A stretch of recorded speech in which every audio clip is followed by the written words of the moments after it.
This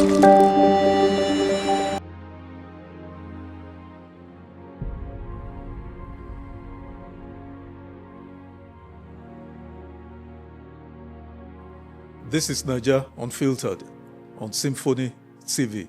My name is Olawale Oluwade, and my guest today is my dear brother and friend, Mr. Oladimeji Fabiyi, Deputy National Financial Secretary of the African Democratic Congress. Dimeji, nice to have you again. I'm happy to be here. You're welcome. Thank you very much. Let's get on with our conversation. I was here the last time before I traveled. Exactly.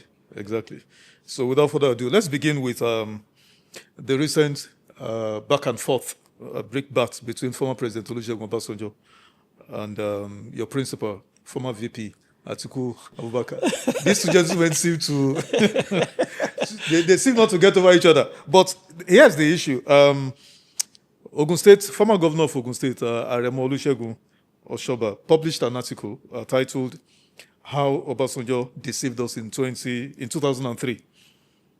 In that article with the title, he was accusing former President Obasanjo of deceiving Alliance for Democracy governors to back him, and then, for the presidency, and then he will allow them to retain their seats for re-election. But of course, it didn't turn out that way, While responding, former Obasanjo said, issued a letter which he titled "Reply to Your Inaccurate Posture." And then, rather than address the issues Oshoba raised, Obasanjo was now accusing former VP Atiku Abubakar, of allegedly plotting to undermine his presidency. Respond to this, Oladimeji, because you are not a stranger to all of that. Yes, I was an active player. Yeah. I wasn't although it was the early stage of the government and the party where I served. But let me start by saying that because where I come from, where you and I come from, when there is shit at the bottom of our elders, it's not in our mouth as young to say there is shit. We must find a way to clean it. And that's exactly what I'm going to do this morning. I'm not in a place to attack former President Obasanjo, but I'm in a place to set the record straight with few remarks. Number one, I think it's only Baba that can actually explain this obsession with Atiku. I have some adjectives, but I don't want to use the adjective to qualify it. But I see it as I would have said, okay, it's not sitting. It's sickening. Let me use it. It's sickening, because year in, year out, we've heard comments from the former president hitting Atiku back to back. As a matter of fact, there was an experience the former vice president told me, and I was like, what is it? There was a time former President Obasanjo visited Adamawa. And because the fact that I'm from Abeokuta, and Baba is our Baba, the Baba of Nigeria, not just because of Baba of Abeokuta, I'm from Owu. And Baba is a respected figure across the world. So I've never been happy, and Atiku is my political leader. So I've never been happy seeing both of them doing this back and forth. But Atiku told me one of the things Baba did then. He said Baba was to had an event in Yola, in Adamawa State. It was even outside the country. And Baba reached out to him and said, I'm coming to Yola. I will need you to prepare shelter for me, and I will need you to prepare movement for logistics, vehicles and all that. And His Excellency Atiku said he gladly obliged and called Nigeria and give instruction that my boss will be coming or so be at the airport and prepare a place for him. He's staying for just a night or so. He said, do you know that when Baba got to Yola, in his own town, in his own state, at the event, Baba left what he went to do, and he was attacking him to the point of calling him a thief in front of his kinsman. I stand to be challenged. These are facts. I heard it from was this before or after they left government? This was about 2013 or 2014. And when former vice president told me, I said, you know your boss, you know each other. And after Baba left that event, vice president said, he called him and said, don't respond, don't respond. Don't respond to what I said. My brother, who does that? Yet, Atiku did not respond. The former president has called this man all sorts of, let us just think about it. He has called him all sorts of names. And this man has never for once responded in like manner. Now, this is what I want to tell Nigerians. Some people will say, go and read the book former president wrote, My Watch, you hear what he said about Atiku Abubakar. I'll tell them not to take a decision yet. They should wait till Atiku version of the story comes out. It will be coming out any moment from now. When they were able to, now they will listen to both sides. They will now know who is what and who is this and that. So Atiku is coming out with that. So I don't know this obsession. And it has become a pattern that it's only when Atiku is going to be on the ballot that this attack usually comes from the former president. Here is a man who stood by you that you confessed to, who played key role in enthroning you as a civilian president, who spent so much money, who was part of those who brought the platform that made you the president. Yes, you paid back by making him your vice president, but that is not the end of it. If he has not done what he did, perhaps you may not be president to the point that you are making him vice president. So I don't understand this obsession with Atiku. Even as a father, you are leading, you have a support for somebody else. It shouldn't be this way. And it's simply because perhaps the man, to the world, everybody knows that Atiku stood against all time. Atiku was on the side of constitutionalism. He did it for the sake of our democracy. So, and for me, that is the way it is. Now, to what, former Governor Oshoba said and Baba's response, let me tell you, that's the remarkable difference between, I want to give it to the former president Obasanjo, now, and that is the remarkable difference between Obasanjo and the current president we have today. Baba was a strategist in the military. As I learned, I don't know whether that was true, but if he was, he used the strategy well. He played the card well.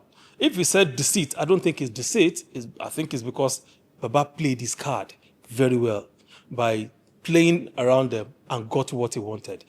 And that is remarkable for what we are seeing now. Baba did not kill the opposition. Baba did not gag the opposition. He did not destroy them through instrumentality of office, either using the security or using INEC to do as current President Bola Ahmed Tinubu is doing. Thank you. Okay, we'll come back to this last bit of your response, but let's dig further. So, confirm for us again. So, former VP Atiku Abubakar has authored a book which will be released very soon. It's still it's work in progress. Okay, it's still work in because progress. Of course, you have to share his memoir to the world so that people can hear his own side of the story. It's important, and he's going to do it. So when it comes out, then you read and now judge by yourselves. Because most of the accounts in my watch, I've read part of it about Atiku. I don't think they are entirely true. I don't think so. Okay, so give us a time frame. When do you expect? I don't know. The former vice president will announce to the world when he's ready to do that. But it's already. It's work in progress. Serious one, yes. Okay, so and all of these issues you will address them. So many things. Because you would agree with me, Oladimeji, that former VP Atiku Abubakar's reputation has been severely damaged. Damaged, yes. Because people say nobody can assess your character, competence, and performance better than your boss. It's not in all times. They were only together closely for 8 years. Atiku has his own trajectory, the way it was called, like Baba had his own. So it means that then they should agree that whatever Atiku says about Baba is also true.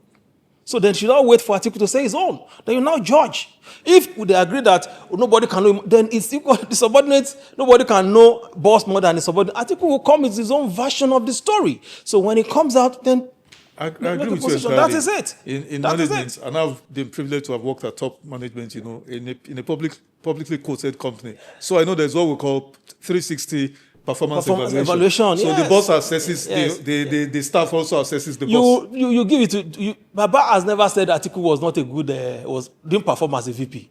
He has never. But what Baba attacks every time is his person and his own perceived character. Atiku has the same right to do that about Baba. And this is what people should. You don't take it seriously. Don't accept it now when you hear from Atiku Abubakar. Brilliant. So please reinforce this to the VP, former VP, that this book We can't wait to. No, you say the public, the whole world can't wait to. A lot of our fathers have done them. General Bibi has done his own. Absalami has done his own. Our father, General Gowon, has done his own. Buhari, they did it for him even after his death. President Obasanjo has done his own. Atiku will certainly do his own because he has been the constant light in our political, at least this republic. He has been there till this moment. I mean Atiku Abubakar. So he needs to do that. Okay, but back to the substance of this brickbat, Atiku, in part of his response, says, accuses President Obasanjo of supporting his kinsman. That the reason why Atiku, just like you said, that every election cycle, President Obasanjo seems to suddenly wake up and remembers Atiku. Yes, and begins to attack him. Atiku knows about you. Atiku says the reason why this is coming up again now is because Baba Obasanjo is simply supporting his fellow Yoruba man, President Bola Ahmed Tinubu, and that's why he's easy target now. Is this correct? And could it be true that former VP Atiku Abubakar is afraid of the outcome of the 2027 elections? Why will he be afraid? Atiku has faced many elections, even when it's tougher than what we are facing now. Atiku is a complete Democrat. Is it true Baba Obasanjo supporting Tinubu, President Tinubu? Well, I don't know what His Excellency, he has better intelligence than I do. So I think he must have said that based on the intelligence at his disposal. And again, the body language of Baba does not suggest that he is not supporting his kinsman. Yes. But we see Baba with Peter Obi even as of... Because Baba has been one of the champions of, okay, let all the opposition come together. Yeah. And Atiku is part of the opposition. So why are you now attacking Atiku, who is one of the biggest figures in the opposition now? Why didn't he attack Peter Obi? Peter Obi is equally wrong. Why Atiku? That's the question. Why Atiku? Let's leave that and come to another... Does Baba know Peter Obi? Of course, he knows him. He knows Peter Obi. Yeah. Then we'll see. We'll know very soon whether he truly knows Peter Obi. I have reason for asking this question. So if Baba truly knows Peter Obi, then we'll know very soon. Let's come back to, or switch gears to another highly influential ex-public servant, former secretary to the government of the Federation, Babachir Lawal. He was here. He sat exactly where you sat last week. And he didn't have any complimentary thing to say about your principal, Atiku Abubakar. He said quite a lot of very strong stuff about him on this platform. And that video has gone viral. I'm sure you've seen it. He said point blank that he hopes and he believes Atiku will score 0 in next year's elections. That Atiku completely lacks the necessary political appeal, the vision and leadership capacity required to solve Nigeria's contemporary economic and security problems. You are laughing too, right? And I'm sure that's when he was saying it the same way many of the viewers will be laughing that does this man even know what he's talking about? Okay, my brother Oladimeji, please, beyond name calling, my brother Ola, give us cogent reasons, very strong arguments in defense of your principle to convince Nigerians, millions of Nigerians all over the world listening to us now, that Babachir Lawal is wrong in his submissions, about former VP Atiku Abubakar. Please, strong arguments. Really, what is there to be defended?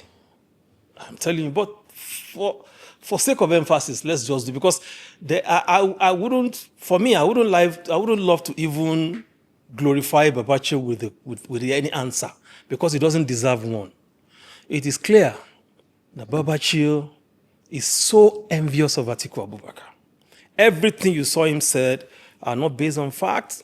They're out of envy. They're out of mischief. They're out of, I don't know how to describe it. Now, I would have taken him seriously, and many Nigerians would have taken him seriously, perhaps as a satire, and saying what he was saying. He would have brought those empirical evidence, the study he carried out, the what do you call it, polls that he carried out that suggested to him that Atiku would not be anywhere. How can you say Atiku does not have what it takes to lead Nigeria in terms of economy and politics? This was the former vice president just a few days ago. Dr. Mrs. Okonjo Iweala. I read what he said at a book launch about Atiku Abubakar. That is a validation. So that's an answer to a former SGF. If you say Atiku does not have, it was during their time when Atiku was vice president. I don't know where former SGF was at that time. I don't know what he was doing at that time. When Atiku was vice president, and the economy grew to the highest, that up to today, no government has been able to meet up in terms of GDP growth.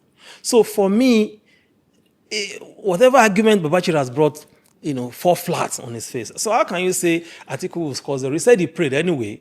It's not prayer, it's work. Today, Atiku is the presidential candidate of ADC. Atiku has network across board. Even in APC as we speak, Atiku has admirers, supporters, people on any day, given any day, they will support Atiku Abubakar.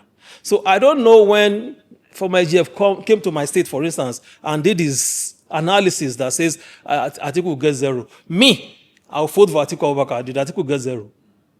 And I know some members of my family will vote for Atiku Abubakar.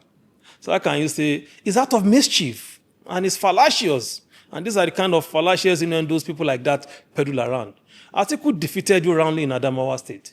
You went about, distorting the facts. You were in Adamawa. We had election in my state. Atiku won flat. In the southwest, Atiku won flat without any manipulation. I even know the agent of the person he supported asking me to allocate votes for his own person. So what are we talking about? If you say an election was flawed, bring out the evidence. You can't be in your village and be condemning what was done across the country. This is exactly what we are saying. So it's the politics of bad belly, it's the politics of envy, it's the politics of mischief as far as I'm concerned. So Nigeria knows who Atiku is. Atiku's relationship cut across ethnic, religious, gender, and all that. The facts are there. The facts are there. So if you are talking out of Sani, I said who is going to work for, we'll see. He has never supported Atiku. In 2019, in 2023, he worked with S23, worked with Peter Obi, and we saw where the result were. He's only banking on this, he has this. So we shouldn't go there. Let me just leave it for that. So Nigerians know the truth. Babachir cannot come and mislead. Nigerians are not foolish. Everybody knows that he said all of those things because Atiku is too big for him to catch. Atiku is too big for him to handle. Atiku is fire. He can't handle it. And everybody knows. Now they've started their campaign of calumny in Adamawa now. We'll see where it will lead them. And this is exactly what we're saying. For someone like SGF, it's not about the country. It's not about the people. It's about themselves. And we will not allow that to happen. Atiku, by the grace of God, is going to win the next presidency of Nigeria in 2027. Well, you said Babachir's comments about Atiku is born out of envy, and mischief, and all of those. When you say envy, I'm wondering, what is he envious of exactly? Because I will be envious of you if I want to have what you have. He believes Atiku does not have money because you said you asked Atiku for 5 billion. He said 5 billion. Then where does Atiku have 5 billion from? That Atiku does not have money. I put it back to him strongly that Atiku is reputed to be very, in fact, super wealthy. He says no, that he has not seen it. None of those. He doesn't have to see it, but let him bring you evidence that confirms to him that Atiku does not have money now. Yes, now. So he doesn't have to see it. Confirm to us, is Atiku broke? Is former VP Atiku broke? How can you ask me to confirm whether someone is broke? I didn't see his purse, but I do know that everything is set out to do that requires funding. He is funding them adequately. If you go to bank, whether you have 1 million in 100 million in your bank, or you have 10,000, and the bank is required to write something. If the moment you have, at least you are in positive. Is it positive we call it? You are in credit. Yeah. No matter how much, they will say the account is well funded. So here is a man who is funding. He has not asked anybody to give. He has not gone to a Babachir to say, give me money. Rather, they were them using one way or the other to want to get the money from the man. The man said no. So the truth of the matter is, as far as I know Atiku is so experienced enough to know that when you are going into politics, The brand of politics we play in Nigeria requires huge funding. And Atiku has stood election many times that he funded his own election. Atiku left government since 2007, and he has run 3 major elections, and he funded those elections by himself. Yeah, donation support can come, but majorly, 70%. Atiku fund. So he's now going into election now. Are you telling me Atiku is a novice that he wouldn't have money and will join into the fray? So Babachir should stop this. I don't understand. One of the major takeaways for me from that interview with Babachir from SGF was that he says President Tinubu is a smart politician, like everybody acknowledges, and that one of the smartest moves in this election cycle is to corner 32 of the governors who are major funders of elections in Nigeria. So as we speak, 32 of those governors are with President Tinubu, leaving 3 or 4. That is Anambra governor who is with him, Alex Otti, who has tacitly supported him. The only 2 governors who are not with Tinubu is Seyi Makinde of Oyo State and Bauchi Governor Bala Mohammed. Even Atiku's home state governor, Adamu Fintiri, is with Tinubu.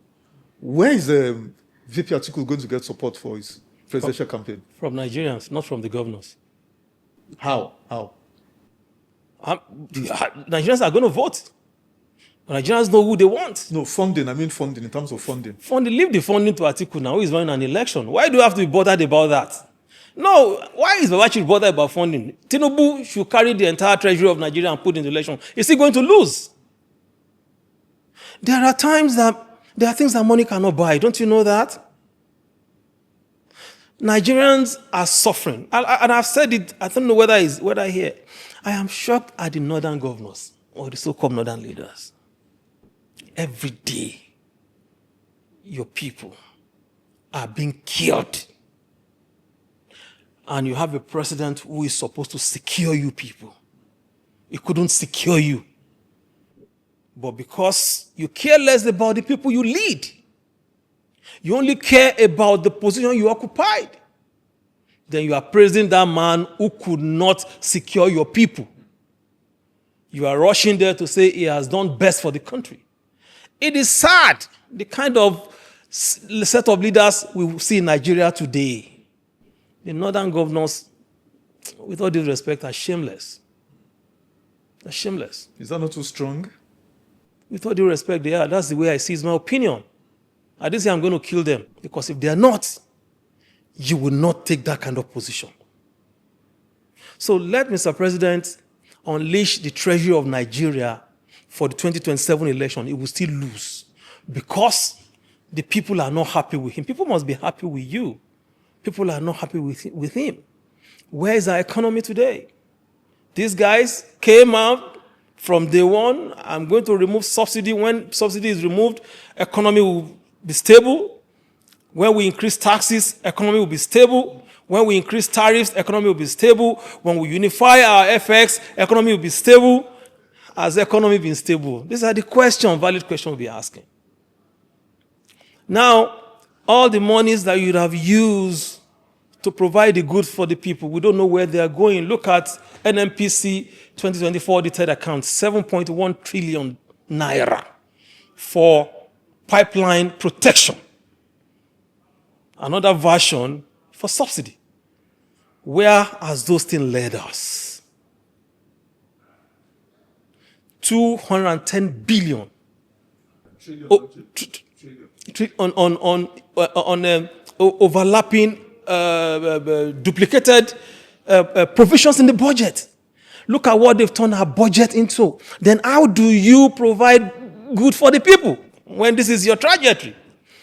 This is the most fiscally responsible government I have seen in the history of Nigeria. So what are we talking about? Nigerians should rise up and wake up. This is about you. It's not about Atiku. It's not about Peter. It's about you. Engineer Babachir also says if he needed money, he would have instead of asking Atiku, who he believes does not have money, because he has not seen That money, is his own, that he would have gone to his former friend, Why didn't he go? He should go. Tinubu, to go and ask him for He money should go. He should go and ask for money there now. So he should go to and ask. contest for governorship. He should go and ask for So anybody who wants he to. says he was never interested in being governor of Adamawa State. He should go and What's ask your response to that? anybody. I have no response. I've responded enough to him. Okay. Do you actually believe the Atiku Amechi ticket was the pathway for them for clinching the presidency? Oladimeji, tell us. Do you see a pathway for these two gentlemen? Because they'll be scoring off, apart from the president, Bola Ahmed Tinubu and Shetima. You have Peter Obi and Kwankwanso, who are also a very formidable opposition or candidates in this election. Then you have someone who used to be a dark horse, but now, the more I speak with people, the more they say that is the person they're actually looking at. Prince Adewale Adebayo of the SDP. And guess what, my brother Oladimeji? Even Showore, Omoyele Showore, suddenly people are taking serious look at him, regardless of his activism and all of those. People are looking at Showore seriously. Now, my question to you, because whether you like it or not, the issue of age plays a factor. What's the pathway? What's the pathway for an Atiku presidency in 2027? Tell Nigerians. You may be able to convince viewers. It's not for me to convince anybody. Why? But the truth is, it's one question I don't really wish to answer for personal reasons. Okay? By the time the party is ready to announce the presidential candidate and the vice presidential candidate, and they are duly announced, and the party roll out its drums, its programs, its manifestos, its policies, I think we'll be able to talk about this. We'll be able to see the pathways. That's the way I want to handle it for now. Okay. Now, let's even deal with the presidency attacking Atiku attacking back on these issues of conviction in the US. Atiku had come out to say he should. Atiku retained the service of a consultant, foreign American consultant, to lobby US presidency and, to come out with facts or information about the president. And then they also responded in like fashion to say, Atiku Laiswad had cases involving a certain congressman, Jefferson, 100,000, and who was convicted. But then, the FBI asked Nigeria to probe. They probe, but they killed. Can you speak to all of this? I think we have one of the most unserious presidency in Nigeria in this government. Because, which is this government, in this dispensation. Why I say that is because I don't know why they are chasing shadows. Now, if Atiku had gone to engage lobbyists, which is legal in America, or even anywhere in the world except Nigeria, to look into certain things that he wants to do, to project what he wants to do, what is bad in that? After all, they went to spend $9 million for the same thing. And President Tinubu was one of those who brought us to this point. Because if he had not involved himself in drug issues to the point that he forfeited $460,000 US, even though he's civil, like what they said, he's not criminal, I don't think we would need to go to another country to be asking lobbyists to promote the image of the country. Of course, he was one of those who wrecked the image of this country by his action, by his conduct at that time. So he needs to spend money to clear it, now that he's the president. Why didn't he do that before he was president? This is the question. Why didn't he cough out $9 million from his pocket and say to repair what he damaged at that time? Now let's go to what of this. Because Atiku went there, they were seriously hit below the belt. They were jittery. They were so scared. And like somebody said, it's only Atiku that can push these people out. No other one, all these contestants you mentioned, they have their rights, they have their space, but they cannot. It's only Atiku that has what it takes to really, and not beyond that, and to really, and again, to make Nigeria better than the way these people are running it. Apart from pushing them, he's the only one who has what it takes to really make this country work for us. Now, beyond that, because Atiku did this, then you came out and come up with a ridiculous Halliburton allegation, that has happened even before Atiku was not even in government when it happened. Halliburton happened as far back as 1994, early 90s. Atiku became the vice president in 1999. Of course, their government, in the early 1 or 2 years of their government, the matter came up, and they inherited some of those issues surrounding Halliburton. So then if you now have anything that involves Atiku in Halliburton, why can't you bring it out? Now they have Aliboti matter has been dealt with. Atiku was never tried. He was never convicted. He was never. He has no link. He has no, and if you have it, the best thing you can do is to bring it out. Not that you just be generalizing issues because you want to spoil somebody's image. And this thing is so pathetic about this government. When Atiku says something, instead of them to address the issue, they will be attacking him, insulting his father and mother, insulting everybody who makes any comment about it. For Jefferson, give me evidence where Atiku was tried, was prosecuted, was indicted in William Jefferson's matter. Tell me. The case file is there for the whole world to see, but unfortunately, we have Nigerians who don't even read any longer. They only listen to whatever anybody says, and that's it. They no deeper interrogation of issues. The case is there on the internet. The fact that Atiku named Fisher does not make him liable or make him I don't know. An accomplice. Yes, anything there can. When we're at the same office, things can happen that your name will be mentioned, but it does not make you liable for what offense I committed. So Jefferson is there on the record. Atiku is only public official in this country that has been tried in 2 continents: United States, America, and Africa, Nigeria. Yet he has never been found wanting. Nothing in this country. Do you think Atiku left government? Even while Atiku was in government, he was opposed to his boss. And his boss was so powerful that time that if he had anything to finish Atiku, don't you think he would have finished him? Atiku was investigated in United Kingdom. He was investigated in Italy. He was investigated in America. He was investigated in Nigeria. Abba, now only him come waiting. So, and they are not tired. That tells you, that should suggest you that there's something there. There's something they are saying that maybe we are not seeing, that they want to stop this man at all costs. But God is greater than all of this, all of human machinations. If it is God's will that Atiku will leave this country, he will lead with or without them. If Atiku does not become the president, it's not them. It's God that does not make him so. They should understand this and have peace. None of them can make anybody. It's only God that crowns the king. If it's the will of God to make that Atiku becomes president, it will be with or without all of these people. And if he does not get it, it's not them. It's not their machination. It's not their permutation. It's not their gimmicks and lies and propaganda and blackmail. It's not. After all, Atiku won 2023 election, won 2019, but we knew what happened. So let us leave that. Let us leave that for time to judge. INEC and the court said they did not win. That is their wala. They should. That's where Nigeria is where it is now. Should be their family members are feeling it too. Oladimeji, one of the key remarks of the presidency against Atiku is that it is not the turn of the North, that he is playing the role of a spoiler, that there is an unwritten agreement, even though in the PDP constitution of which Atiku once belonged, it is written in the constitution that power will rotate between the North and the South. The North will do 8 years, the South will do 8 years. Now, after Buhari, the South has only done 4 years. In fact, they are saying it was because of Atiku's insistence in 2023 to step into the fray. After a Fulani man did 8 years, another Fulani man wanted to. That's why Wike and the rest, whether it's true or not, but that's why they splintered the PDP and all of those. So in the Tinubu camp, they're saying Atiku does not even have the locus to contest this election. So they are the concern of the Federal Republic of Nigeria. Can you imagine these unserious people? I told you they are very unserious. They are a bunch of unserious. Is it fair for power to revert to the South? What are we talking about? What are we talking about? For me, you know my position. I am not an apostle of zoning. I am not, and I have my right to it. Do you understand? They can say whatever they want to say. The constitution of the Federal Republic of Nigeria is clear. Atiku has the right to contest. No matter what you want to do, about what you want to do, how you feel about it, and it's just because of the fear of Atiku. There's something called Atikuphobia. Exactly the thing that is watching Babachir Lawal. Atikuphobia is everywhere now in Nigeria, including President Bola Ahmed Tinubu.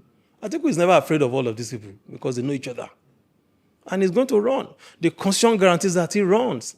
I don't know about unwritten agreement or no unwritten agreement. I am only after somebody who can actually deliver the goods for the people, who can actually make this country work better, who has what it takes to do it, the capacity, the experience, not learning on the job.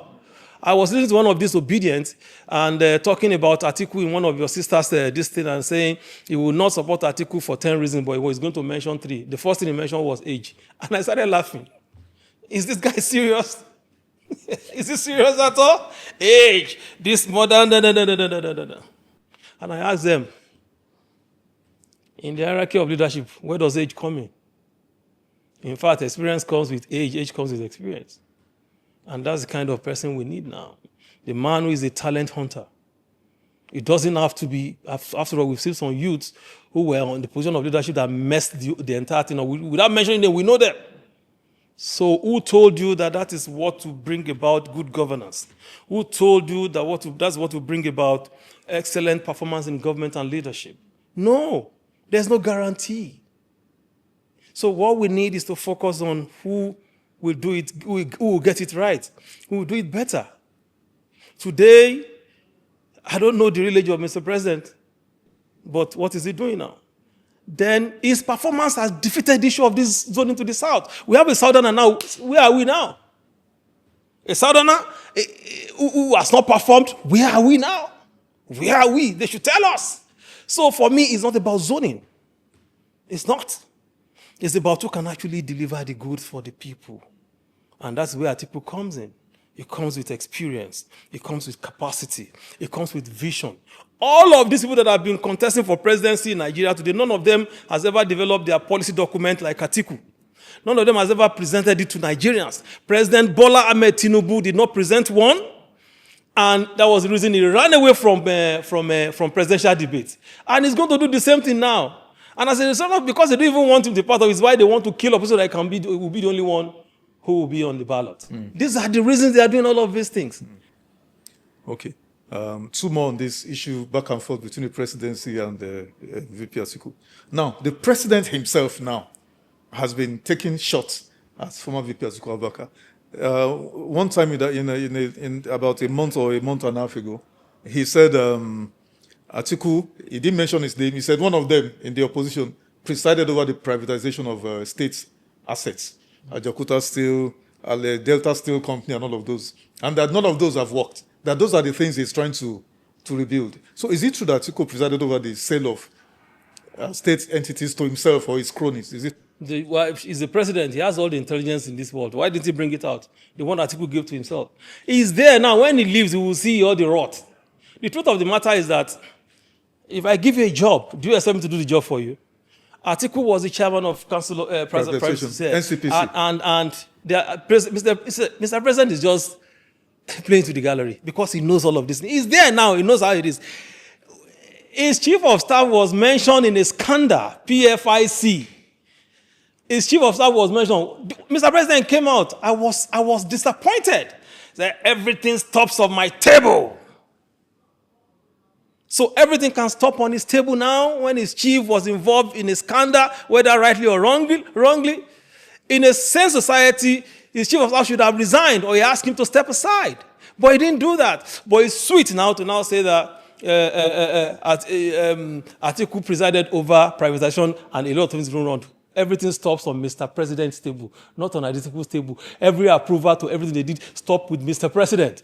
And Atiku was number 2. So when they begin to arrogate this kind of thing to Atiku, you see that it's because they don't have anything to say. They've looked for things to just things that they cannot substantiate, just to embarrass him. That's exactly what they are doing. Because there's nothing you want to use against Atiku Abubakar. And too bad, we have some gullible Nigerians, with all due respect. They can't even interrogate all of these things. They can't even think about it. They'll just take it hook, line, and sinker. And that is where my fear comes in. So now Atiku supervised or presided over privatization activities, transaction, and all that. Some people bought it. So if you have evidence that it was Atiku, why can't you, as a president, at least you have everything now. Exactly. Why can't you bring it out? Now, Atiku did that. So those who bought it, their lack of performance, should that be arrogated to Atiku Abubakar? These are the questions we should be asking. Should that people bought it? There were records of people who bought it. Sometimes ago, LMA Petrochemical, a senior leader in the party was made the chairman. So he asked me to follow him when he's late now. May so rest. When they made him chairman, he said I should follow him to the place because he believes I can help him with some. So we were in Port Harcourt. That was when I saw the rot. So did Atiku sell LMA Petrochemical? So if as a Baroli means is not working, should that be placed at Atiku's feet? Is Atiku the one running it? So these are the things. Yes, but they can say they have spent 7.1 trillion on pipeline security, and yet we are still having. These guys are just bunch of jokers. A final question on this. Yesterday, the president himself, while he was meeting with Catholic Bishops Conference of Nigeria, about maybe over 10 bishops, they met him. And I was watching when the president said, made some comments. But two things stood out for me in his comments. He said, number one, that all is fair in politics, meaning everything is allowed in politics. And why are they now jittery about what Atiku is doing now?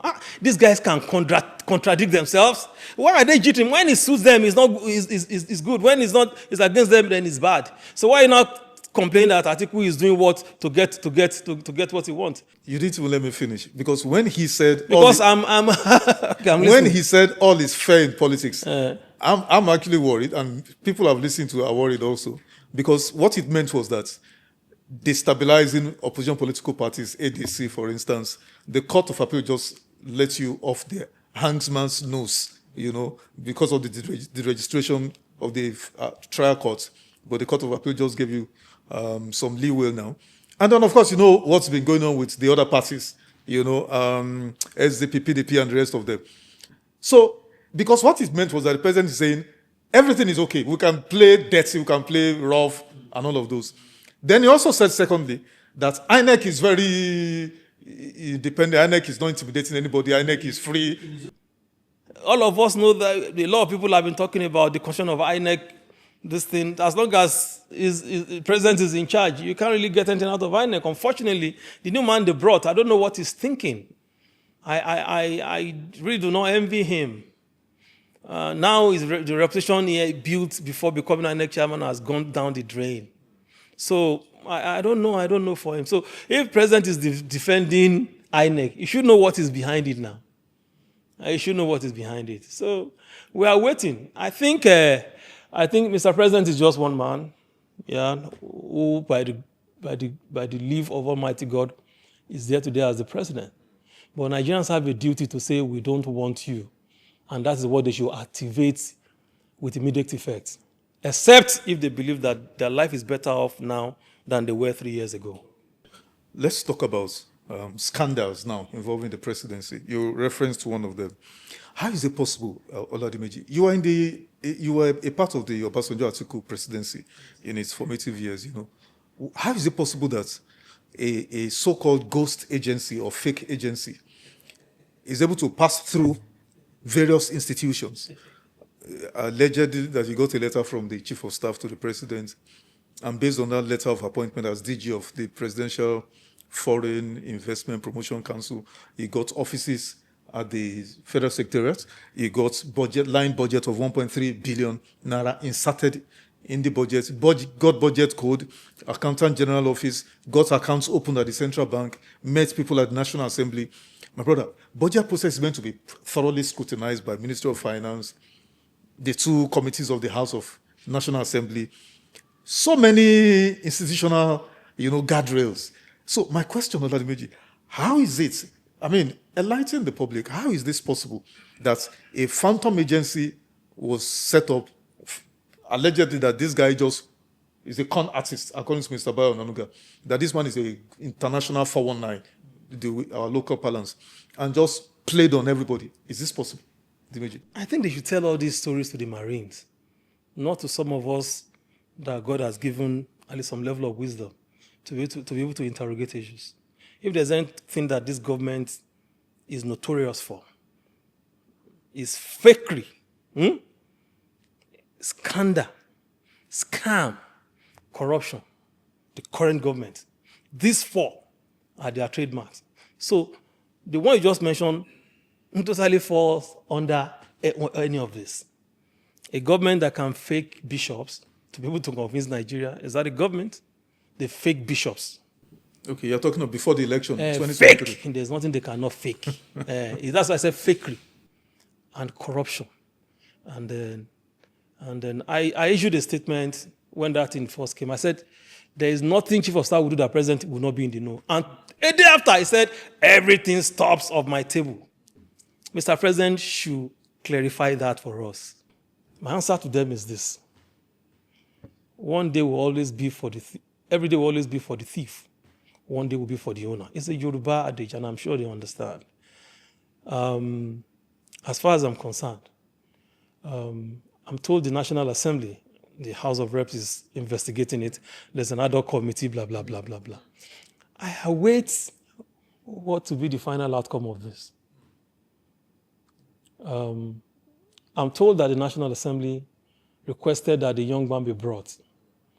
I'm sure there's this section of our constitution that says the man is innocent until he's proven guilty. This guy has not been proven guilty. I'm not supporting whatever he did. But I know the guy was not alone in that thing. And no Jupiter from the president will tell us that they don't know anything. It's an in-house job that gone bad. A lot of them has happened. When President Obasanjo Tinubu leaves in 2027, you will see they will come out. That's if we are not going to expect another one even before the end of their tenure. Shikena. Okay, you said you referenced the House of Reps investigation, yes. But would it be surprising for you to know that the House of Reps, they've concluded their so-called yes, sitting? they asked IG to produce the young man. They didn't produce him. Okay. What does that suggest? I was going there. So, is it fair? Is it in any way upholding the law of natural justice? Not even let's talk about a proper judicial process. Just the law of natural justice, even according to our holy books, either the Bible or the Quran, that the two principal actors in this entire story, both the man, Prince Adeyemi Matthews, and the chief of staff, who is at the center of all of this, neither of them appeared before the House committee. That is exactly what I'm saying. When you have an irresponsible and reckless government, this is what you see. This government has never been accountable to the people. So, why would the police not produce Prince Adeyemi? Why didn't they produce him? And then I also wanted to tie it up with this, Mr. People are saying that the reason why the Senate declined to intervene in this matter, but the House quickly jumped on it and set up this committee that has now hurriedly concluded. Some are saying that it was all a ruse. It was all a setup because Bajabi Amila, I remember, was not only majority leader at some point, he was also speaker. That his boys just did this to sort of give him, a soft They are going to exonerate him. Exactly. I just didn't want to say that. So, I said we wait to see what the outcome. But certainly they are going to exonerate his chief of staff. They are going to exonerate him. Everything will go back to that boy. That boy will be the fall guy. Will pay dearly for it. Do you expect anything substantially different why hasn't IGP brought him? So IGP should explain to the world why they didn't bring him. Are they going to kill him at the National Assembly? Because they know that if that guy should speak, he's going to spill the beans. So they know what they are doing. Do you expect anything substantially, serious from the ICPC in terms of the outcome of their investigation? And also, why did the president not ask in response to public opinion that the chief of staff be made to step aside temporarily while investigation That's exactly what they are saying now, because it's a government that is not accountable to the people. If it's a government that is accountable to the people, that takes the people they lead or the government very seriously, you don't even need to be told as a leader to do that. We see all these things up. Make yourself a shining example. All right? When, don't let us go there. When former certain SGF was involved in the kind of thing, the president of that time asked him to stand down. And he stood there and went to face his wala in court. So why is it difficult for Mr. President? But this is exactly what we're saying. It's a circle, very small circle. And then they will do everything to protect themselves. They don't want the government to be embarrassed. In fact, not doing what they're supposed to do is the one that's embarrassing the government, because the whole world is watching. Nigerians are watching. Then yet, you want to win 2027 election when you are not accountable to us. I said Nigeria should wise up. We should wise up. We can't continue like this for the next 4 years. It would be a disaster. Okay, switching away from that, in this year's budget, not only this fake agency, there are so many revelations that are really earth-shaking. One of them is 780 million naira for a church to be constructed, to be built in Bende, the local government of the deputy speaker, and then another maybe mosque in Zaria, the local government area of the speaker, 21 point something billion to renovate palaces and of traditional rulers all over Nigeria, 21 point something billion. And then the Almajiri Commission to take care of out-of-school children. We now saw in that budget for the Almajiri, we now saw road construction in Ekiti, in some of those places. What's going on with the budget? I want me to help you again. Yes. I said if there's anything this government is notorious for, it's this kind of scam, corruption, and scandal. And they are exhibiting it on daily basis. Now, put all of these monies you just mentioned together. Imagine they put this money into our security that we are fighting now. Or imagine they put all of this money into our education. And I tell anybody who cares to listen, this government is not a listening government. This is not an accountable government. They are not serious. And it's simply because they are not ready for leadership. The number one citizen in Nigeria today, he was not prepared for leadership. The president, Mr. President, was not. He didn't prepare for governance. He didn't prepare for leadership. And we saw it happen when he dodged presidential debate, when he couldn't present any blueprint for what he wants to do. And I tell anybody who cares to listen again that Nigerian presidency is not on the job learning. It's not. And that's why I'm looking at all these young guys that say they want to. Nigeria is bigger than that. Even Peter Obi, if he carries it in his head, he will become bald. It will take time. And we don't have time. Nigeria is a desperate country. We need solution. Look at us. Look at our generation. What have we become? All this called Gen Z will never accept, they will never allow they will never accept what we have taken. So for me, it's a government that is not responsible to the people. That is why you see all of this thing happen. Do they need to tell you? We're getting ready to start campaigns very soon. How prepared is VP Atiku Abubakar to face the campaigns? How prepared is he? You know him now. What he's doing right now is putting finishing touches to his policy document that will be unveiled to Nigerians in the next couple of weeks after INEC has come up with the final list of the candidates, and then the campaign council will be in place. We are ready for this 100%, 101%. We are ready for this because Atiku cannot stand the current situation of Nigerians. It cannot. If we have election tomorrow, Atiku will win. If we should hold election tomorrow, Atiku will win. So it's prepared. They are putting the team together. You know, he's a talent hunter. He knows who should be in position. It does not mean everything is 100%. It's Uhuru. APC is having their own challenges too. In my state, they have taken their governorship candidate to court. So many things, and in other states you see like that. If anybody telling you ADC has problem, APC has more than what it bought. We have experienced leaders in the party who knows how to manage, who are experienced in party management, and they are doing their best. What we are just asking for is that Nigerians make a choice, take a decision. You know what you want. You know what you want to get. You know who can actually give you what you want. And that's where Atiku Abubakar comes. Okay, so in essence, Oladimeji, you believe INEC is going to conduct free, fair, credible elections? We are begging them. Believe what? We are begging. We are praying. We are begging that INEC should do what is right, regardless of what Mr. President tells them. They should be on the side of the people. Professor Amukwiton has a duty to leave a legacy. He has a duty to write his name in gold. You can actually do it for the people. And when you do it for the people, it takes you to where you don't even expect. So you don't do things. Nigeria is a population of over 200 million, but you do this because of one man, then you are doomed yourself. Yes. What I'm trying to get from you, Oladimeji, what is ADC's plans or strategy to combat possible rigging at the institutional level of INEC and maybe agents of state and all of that? And you want me to start saying that here now? What? I don't have to say it. I don't even have the authority to say it.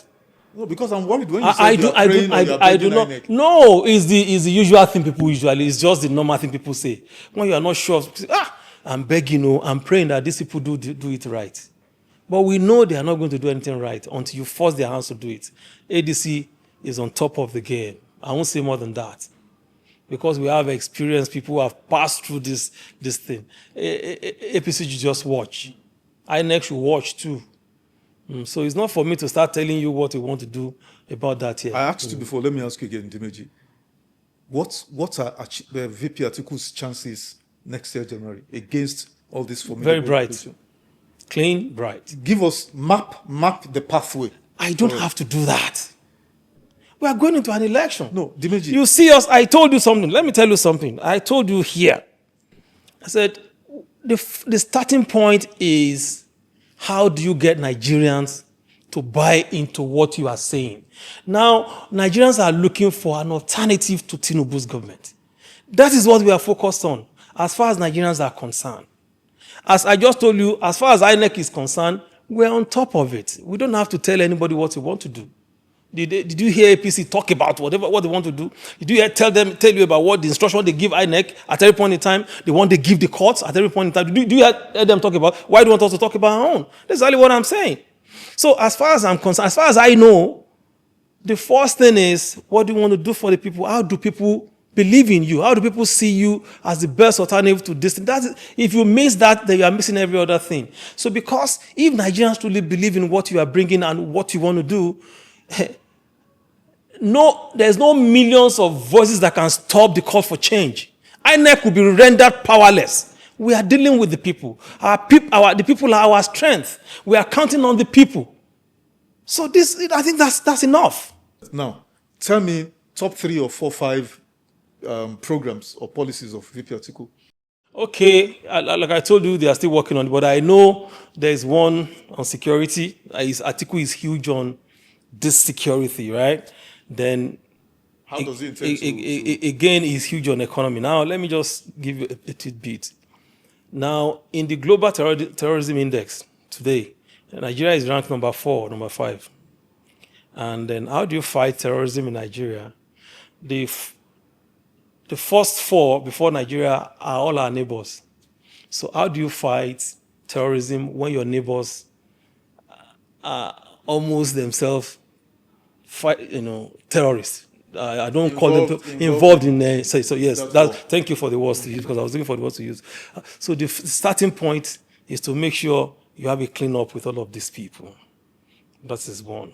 Number 2 is the real internal security going. Apart from having boots on ground, of course, we need some security of the 21st century. Is huge on technology these days. These are part of the things that are coming. Heavy investment on it, so that people can have peace. Another thing is, when the document is out, you see it, please. What's the plan on economy? Yeah. Atiku believes that if the economy works, if the economy is doing well in any country, even as an individual, if your economy is good, you are more productive, you are more or less to go into anything that is. So he believes that he can actually fight this security issue from the economic standpoint. That when economy is booming, is working, people will have less interest in committing crimes and all that. And that's why the issue of employment comes in. It's a network. Everything is centered around the economy. So when you're able to run an economy that provides jobs, that absorb most of our people through entrepreneurship, through agriculture, through even education. I think is of the view that, for instance, if you made first class in economics, okay, rather than, and see how you connected to education, no? You made first class in economics, rather than go to CBN to go and work, it will employ you as a teacher and pay you salary more than working in you can see that. So this is how Atiku is connecting most of these things. Then he believes that most of the funds, the money being spent, look at the budget, those money can be converted into our education. For instance, we were talking about making, coming up with a permanent closure to strikes in our higher institution of learning. And how does he want to do that? Make the money that goes to university, make it the first line charge. It doesn't have to go through the ministry or anybody. Pay them directly. Is this government doing all of those things? Just recently, Atiku 21-year power plan, they have stolen it now. Let's see if they will be able to implement it. Atiku has come up with so many policy choices that can take this country to El Dorado. And Nigerians believe in it, and that's how they voted for him every time. But the institutions of government, may God help Nigeria. Amen. I'll say amen to that. Okay, 2 more questions and then we'll wrap up. 6 months or less to the general elections. Name the 3 most dangerous issues that could destabilize the country after the elections, if everything don't go well, and could tip the country into, crisis. Name 3. Number 1 is insecurity. If the security challenge does not abate, there's going to be serious problem. Number 2 is when INEC rig election for President Bola Ahmed Tinubu, it's going to cause a lot of issues. You can take it to the bank because Nigerians are tired, they are fed up. And number 3 has to do with the lack of respect for the people by this government, the impunity. But if this impunity continues, I'm sorry, Nigeria is sitting on the keg of gunpowder. These 3. And that impunity must be checked by the judiciary. Let me tell you something. When a nation is failing, when a nation is going through, when the executive's rascality is becoming unbearable, it is the judiciary that steps in. When a nation is wobbling, and it's the judiciary that comes in and stabilizes the country. But that is not what we are having now. So that is where that impunity, the moment the impunity continues, that you can do whatever you want to do, go to court in this election, and judiciary did not rise up to the occasion, it will blow up on our faces. Those are the 3 things that's going to happen. INEC should never try to rig this election for anybody. If Tinubu wins truly, you don't need to rig it for Atiku or Peter Obi. Announce Tinubu that truly wins. If Atiku wins, announce Atiku. Don't rig it because he's the president. He's not going to be there for life, even if he plans it to fail. It's a road we have traveled before. It's not going to happen. Final question. Would VP Atiku Abubakar participate in debates? He's always ready. He calls for it every time. Mr. President ran away from me the last time, and he's going to run again now. He's going to run away from it again. Would Atiku offer to sit here where you sit now to it's not. When you call him, you come. Tell him you want to see. We're sending an invite through you to him. No. Want to see him here. He will come. Just get the right time. He'll be here. He's not afraid to talk to Nigerians. He's always ready, willing to talk to Nigerians, especially the youth. Now, Atiku has few number of essays. When you see these essays, they are in their late 20s, early 30s. And that brings him up to speed to everything that is happening in the country when it comes to the youth. Every time they let him know there's nothing trendy that Atiku does not know. You just hear him say it. You say, did Oga know? He said, people around, we talk now, we engage. It's children. Most of them are Gen Zs. They come, they talk to him, they relate, they discuss the trending issues. So that's why you see all the comments most times he makes on his social media handles, current issues. Atiku is an Arsenal fan. He doesn't joke with it. He has all of these things. So what are we talking about?